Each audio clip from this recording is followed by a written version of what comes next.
Thank you very much for joining us. John Hay. I always find when I come to speak at colleges, indeed when I come to speak anywhere, the bigger the build-up, the greater the potential disappointment. And that's a good example of what I've had today, an extremely generous introduction, I have to say. And I feel obliged, as a result of it, to go off script a bit, talk a little bit about philosophy and a bit about English literature, a bit about our conversation when we had, as you describe, a challenging exchange on FE, and a bit about my history in Nottingham. So I'm going to do those first, then move to what I'm supposed to be saying. Okay, so first of all, talk about philosophy. It is very important that we couch what we do in vocational and practical learning in an intellectually coherent context. It's not good enough merely to make the case for practical learning on utilitarian grounds. Of course, it is about utility. It's about equipping people with skills. And those skills have an impact on our economy. And as you know, our future chance to prosperity lies as a high-skilled economy. So the work that's done in colleges like this, by these kind of initiatives, is all the more vital. But unless we understand that this is contextualized around a philosophy of learning, then I think we undersell what we do, actually. And I do think that FE has undersold itself and been undervalued by public policy makers for too long. And one of my aims, part of my mission, was to establish in the wider mindset, outside of our family, if I can put it that way, the family of further education and skills, a real appreciation of the significance of further education and vocational learning, culturally, socially, as well as economically. That the power of learning to change lives is immense, and that further education is the unheralded triumph of the British education system, but not unheralded by this government and not unheralded by me. Now I'm going to move briefly then to English literature, as you challenged me to do so. One of my favourite poets, probably the greatest poet of the 20th century, possible exception of T.S. Eliot, that's a matter of debate, W.B. Yeats, who said that education is the lighting of a fire, not the filling of a pail. And the fire that's lit in the bosom of learners lasts for the whole of life. What you do, what this project will achieve, will stay with people in terms of their competencies, but also in terms of their thirst for further accomplishment through the whole of their lives, as Yeats understood, and as you all understand too. Be you providers, be you employers, be you any of those that are likely to benefit from this kind of work. And what I said when we discussed these things those years ago is I learnt my trade doing an apprenticeship in opposition, and it was fantastic to have that opportunity, by the way. When David asked me to do this, and I'd had lots of jobs on the front bench, I mean, I'd shadowed almost everything over the years, because my party was sadly in the shadows of opposition for a long time. I shadowed schools and housing and planning and transport and agriculture and fisheries and all kinds of other things, and I've been in the Whip's office too. And when David asked me to do vocational education, I made a point of meeting the experts.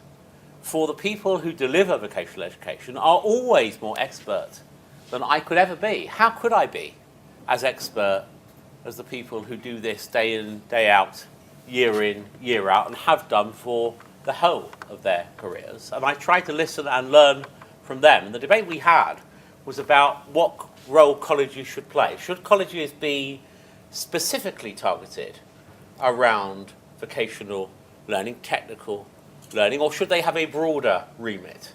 And what that broader remit should look like. And I became convinced, speaking to people, that yes, colleges are about vocational learning, and vocational learning, as I've described, is about more than it's sometimes assumed to be. The colleges actually have a wider, deeper, more penetrating spread into all kinds of other aspects of communal and national life, and this college is neither an exception nor anything other than an outstanding example of that spread. And I learnt that, and I've tried to deliver that in practice.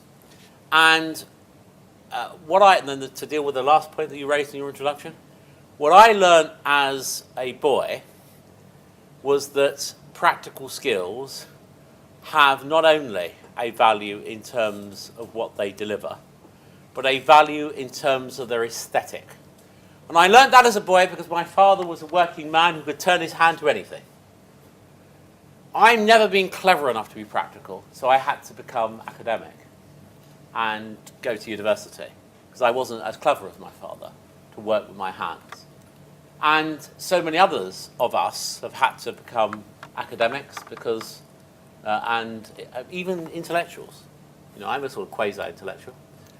Willits is a proper intellectual, but I'm a quasi-intellectual. We've had to become intellectualized because we weren't clever enough to be practical. But my dad was clever enough to be practical, and I learnt, therefore, the value of that kind of practical accomplishment, that kind of deep practical understanding. I go as far as to say wisdom. And that enshrined, embedded in me, a desire to elevate the practical.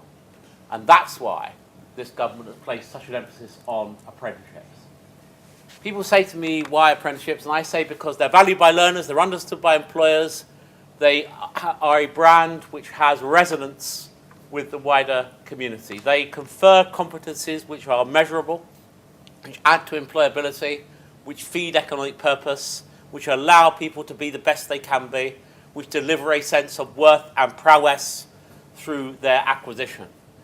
And we have, as a government, made an unabridged, unremitting, unparalleled commitment to apprenticeships. Now, to be fair, the last government were keen on apprenticeships too. The last Prime Minister did get skills, actually. Gordon Brown's very good on skills, at least he understood it. And his advocacy of the case for skills was frequent and I think heartfelt.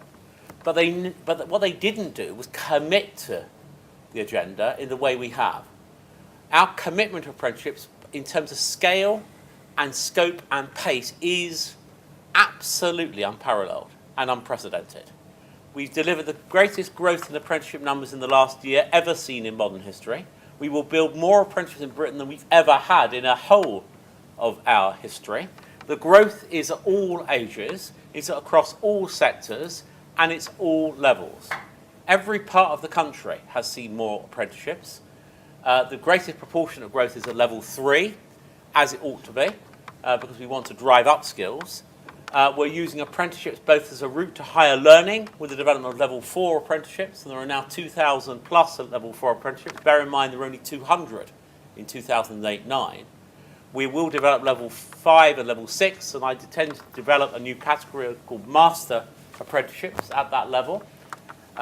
We will use apprenticeships as a means of upskilling and reskilling the existing workforce, and of course what they've always been, which is a route into employment for those with technical tastes and talents, as well as a route for those moving from disengagement to engagement through our access to apprenticeship work. So we have apprenticeships filling a much bigger space than they ever have before. We've made the pivot of the skills system, and that's why I'm so pleased to be here to support this important initiative. And now I'll move to my script. The combination of the experience of MEGT Australia and the established work of this more than 100-year-old college, and I know you celebrated your centenary recently, is very exciting. In Australia, MEGT are by far the biggest apprenticeship provider. The numbers are quite staggering. 140,000 apprentices in training, I understand, typically at one time. What this speaks of, in terms of that blend of experience, is of course impressive. But what it also speaks of is the importance of the concept of an apprenticeship training association. I came to the conclusion very early that the way we would seed apprenticeships across the whole country in every community was through GTAs and ATAs. This allows the reach of apprenticeships to go beyond where they have been historically. You talked about my constituents being grand. We don't like to think of ourselves as being very grand, actually, in the Fens. We're pretty simple folk, by and large. And and I think of ourselves as being pretty straightforward and unpretentious and so on. But if you said to my constituents in Sutton Bridge or Long Sutton or where I live in Moulton, there's great apprenticeships at Rolls-Royce in Derby, whilst they might acknowledge there are, the idea of them getting there would be like asking them to go to the moon. You know, I mean, getting west of Grantham is a major struggle if you live in the Fens, and the idea of going to Derby is another world.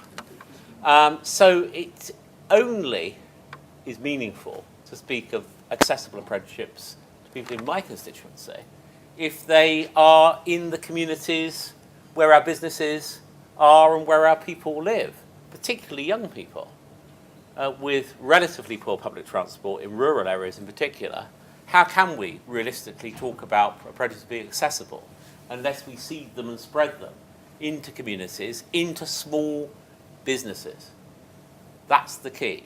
That's how you make them accessible. That's how you get them out there and provide opportunity for a much wider number of people. That's not to disregard or in any way understate the importance of our large organisations that provide apprenticeships. They do a superb job, and I meet them regularly, and I visit them, and I talk to them, and I learn from them. But we do have to extend the spread into SMEs through ATAs, working with providers, working with employers, using colleges, marrying all the skills that I've described together to make this growth in numbers sustainable. And the focus on apprenticeships, which MEGT can provide in those terms, is incredibly important. It is the marriage, the collaboration, the fusion of this college, now 102 years old, to be precise, and not quite 102 years old, but MEGT Australia, a long-established player in this field, that I believe that we can allow the effectiveness of apprenticeships in delivering job-related skills to take us even further than we have travelled already. There are more we need to do. I think we need a very clear focus on standards and quality, because as you get growth, you must refocus on quality. There's a risk of the tension between quantity and quality becoming unhelpful. I think we need to target investment where it has the greatest impact, and I think that is about people in the 16 to 24 category. I don't disregard, by the way, the importance of post-25 apprenticeships. I think they are important in terms of upskilling and reskilling the workforce, but I want to target apprenticeships on where they can make most difference. And I want to cut bureaucracy to make it easier for employers to take on apprenticeships. We've done work there already, but I think there's more we can do. ATA, great way of doing that, to absorb some of that actual and perhaps as importantly, perceived burden.